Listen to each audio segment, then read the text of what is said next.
belé bekoti to éviter pas koko songanzila ozanani ngai nazali koko songanzila nzamba ba koko nazali koko ya Congo ya EDC mobimba nazali sa frontière quelle génération ya Fumusimo Kimbangu na la kaki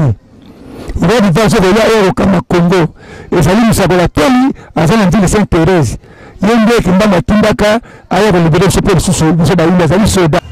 ana on a joué autant mercredi ouais bon toke ba sinon mo ko nini jeudi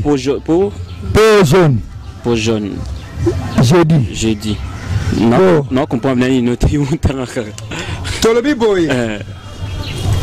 yana sengi na ba diaspora to sengi na ba Congolais bazaliwa soki ba sepele musobo soutenir musoyo to bi sa vérité ya mboka oko tuna lebesa kala mukie bele ko bongsa Congo te eloko bo makongo lelo mundima komo ko souffrir mundima komo ko kemba ka ba tozo mona bomengo ba passer na basango na bangunza na ba cardinal ba munda bazana bomengo kasolo tele mundima Congo aza ko souffrir kasi na bila bino lamuka Deutéronome chapitre 13 à 7 à 10 elobi nini to bo ma pasteur boluka la Bible na bino kuna bandako botanga yango